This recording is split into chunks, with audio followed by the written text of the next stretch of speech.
England invented football, and for a long time, they genuinely believed that was enough. They wrote the rules in 1863, built the first league, organized the first cup competition, and spent the next 40 years teaching the rest of the world how to play, often without being asked, and always without apology. They have won the World Cup exactly once in 160 years of playing competitive international football against the rest of the world. In 1966, which was 60 years ago, and which feels further away with every passing tournament that England exits early. At home, at Wembley, in front of 96,000 people who had never seen their country lift the trophy before and have not seen it since. With a goal that may or may not have crossed the line, depending entirely on which country's scientists you choose to believe. This is not a story about a team that tried and failed, that gave everything and simply came up short against better opposition on the day. This is a story about a country that invented a sport and then spent 160 years refusing to learn how to win it, because winning, they felt, was something that should already come naturally to them. In 1863, a group of men met at a pub called the Freemasons' Tavern in London. They ordered drinks, sat around a wooden table, and wrote down the first formal rules of association football, as if it were the most obvious thing in the world. They called themselves the Football Association, and they assumed the name said everything. They were not one association among many. They were the Football Association, the one and only. And if you did not understand that distinction, you were probably not English. No other country was invited to help write the rules, not France, not Germany, not any of the nations that would later use those rules to defeat England on the international stage.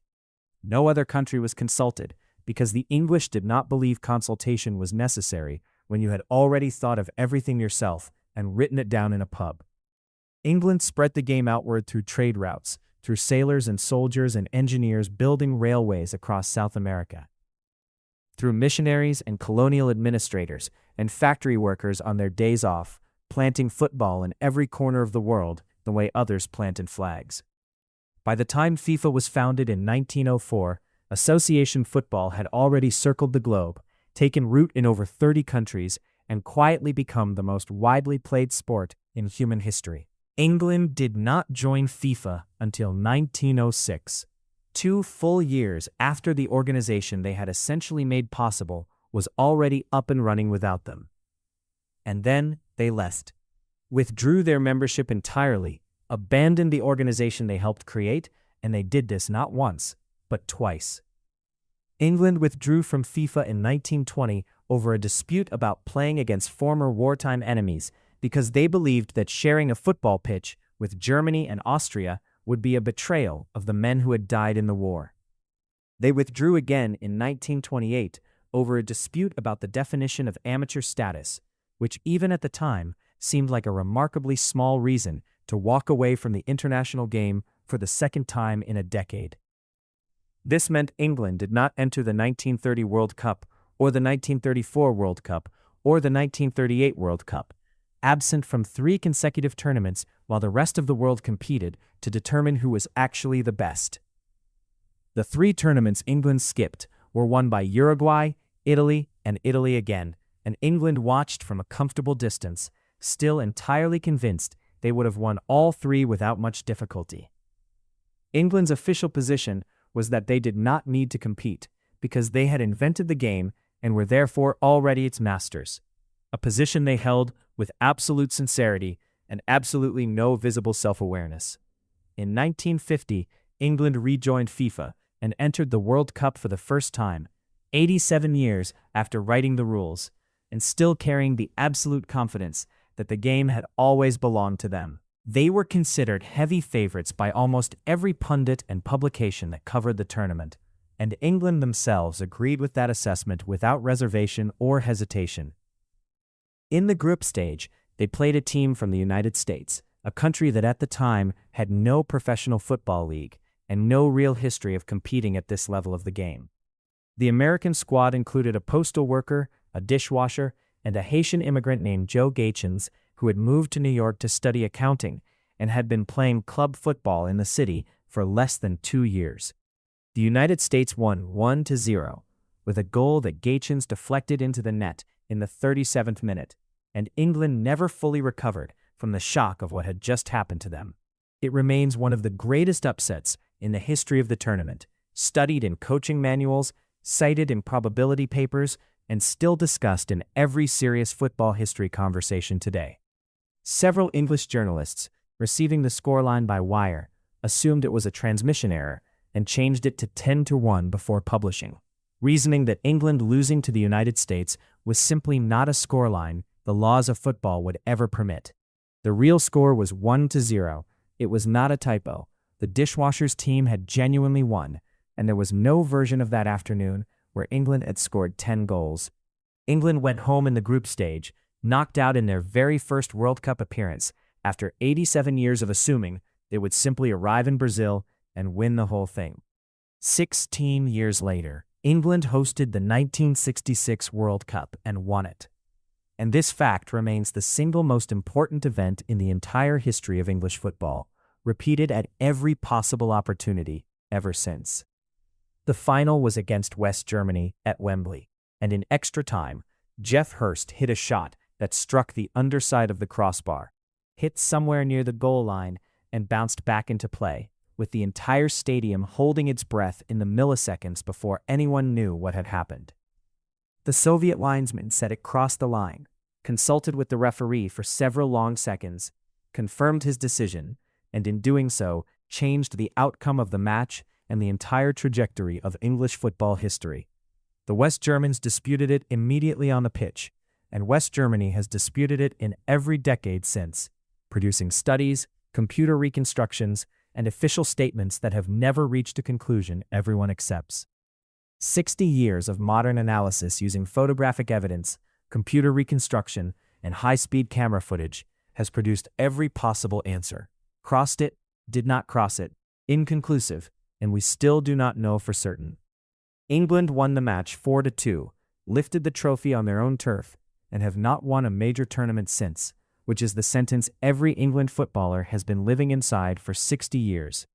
The next 50 years produced a particular kind of English footballing heartbreak that no other nation has quite replicated. A specific combination of near misses, bad luck, genuine controversy, and entirely self-inflicted collapse. 1970, England led West Germany 2-0 in the quarterfinal, were so comfortable that the manager substituted their best players to rest them for the semifinal, and then lost 3-2 as Germany scored 3 unanswered goals in the final half hour. 1986. A quarter-century of careful work, dismantled in one quarterfinal by a man who punched the ball into the net with a closed fist, smiled at the photographers afterward, called it the hand of God, and was never once punished for it by any official body. 1990. England reached the semi-final for the first time in 20 years, played West Germany to a draw, led to a penalty shootout, lost it, and Gascoigne cried on the pitch in a way that seemed to hold all of English football's grief in a single moment. And something in the national psyche calcified into permanent penalty trauma from that evening forward. They have since lost 6 of the 7 major tournament penalty shootouts they have played, a record so consistent that England's relationship with the penalty spot has become its own genre of historical study and amateur psychology. Between 2000 and 2014, England fielded a generation of players that newspapers called the Golden Generation: Beckham, Gerrard, Lampard, Rooney, each one a legitimate world-class talent who won major honors at club level, and collectively, when they played together for England, they won nothing at all. The structural explanation matters and has been underreported for years. The Premier League's global dominance meant English clubs spent their money on foreign players rather than developing domestic ones. English players arrived at international tournaments exhausted after 38-game domestic seasons with no winter break, and the tactical revolution reshaping European and South American football had largely passed England by because the league was generating too much money to pause and rebuild from the ground up. The psychological explanation also matters and is harder to quantify. For decades, the weight of 1966 was not a source of confidence for English players. It was a source of paralysis, a standard so specific and so distant that it produced anxiety rather than ambition in almost every squad that followed. In 2018, Gareth Southgate methodically stripped away the mythology that had accumulated around the England squad, picked players on merit and tactical fit rather than reputation and public expectation, and England reached the semi-final for the first time in 28 years without anyone quite believing it was happening. In 2021, England reached the final of the European Championship at Wembley, playing on home soil again for the first time in a major final since 1966, against an Italian side that had not lost a competitive match in 3 years. They led after 2 minutes, with Luke Shaw scoring the fastest goal in European Championship final history. And for a brief window, Wembley genuinely felt like it might become 1966 all over again. They lost on penalties, 3 young substitutes missing from the spot, while the crowd inside Wembley went silent, and millions watching at home turned away from their televisions. England invented the game, wrote its rules, built its institutions, and exported it to the entire world. And after 160 years, the most honest answer to why they have not won again is that the sport you invent is the last one you ever truly master, because mastery requires the humility to admit you might be wrong, and for most of their history, humility in football was the one concept England never thought applied to them. If this is the kind of history you want, the stories they never taught you told the way they actually happened, give a like to the video, subscribe to the channel, and you will never run out of them. Hit the bell because the next one drops soon, and the algorithm will not tell you unless you ask it to.